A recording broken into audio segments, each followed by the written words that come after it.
পারস্য উপসাগরের মরু উপদ্বীপ কাতার একসময় মুক্তা সংগ্রহ করে চলা দেশটি এখন বিশ্বের অন্যতম ধনী রাষ্ট্র, যার মূলে রয়েছে প্রাকৃতিক গ্যাস। বেশ কয়েক দশকে গ্যাস রপ্তানি করে সর্বোচ্চ শিখরে পৌঁছানো দেশটির অর্থনীতি এখন পুরোপুরি বিপর্যস্ত।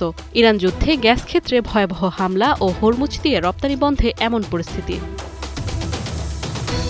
কাতারের মোট রাজস্বের ৬০% বেশি আসে গ্যাস রপ্তানি থেকে, যা দিয়ে মরুভূমির কাঁচা রাস্তার বদলে গগনচুম্বী অট্টালিকা, আলোকোজ্জ্বল নগরী করে তোলে দেশটি।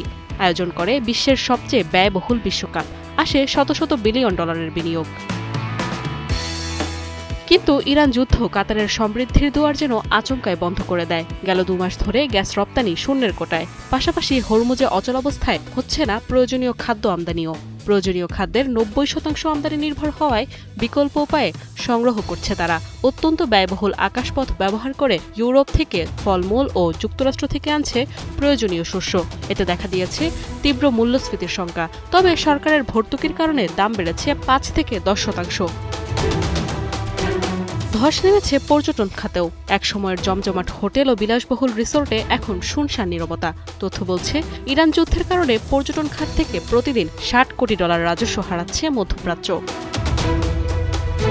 বিশ্লেষকদের মতে, হরমুজ প্রণালী যদি আগামীকালও খুলে দেওয়া হয়, যুদ্ধ পূর্ববর্তী অবস্থায় ফিরে যেতে কাতারের কয়েক বছর সময় লাগবে। এছাড়া আন্তর্জাতিক মুদ্রা তহবিলের পূর্বাভাস বলছে, চলতি বছর দেশটির অর্থনীতি ৮.৬% সংকুচিত হতে পারে। তবে এত কিছুর মাঝেও নিজেদের বিশাল সার্বভৌম তহবিল থাকায় বছরের পর বছর গ্যাস রপ্তানি বন্ধ থাকলেও কর্মীদের বেতন ও জরুরি সেবা চালু রাখতে পারবে কাতার। নাদিয়া ইসলাম তুলি, ৭১।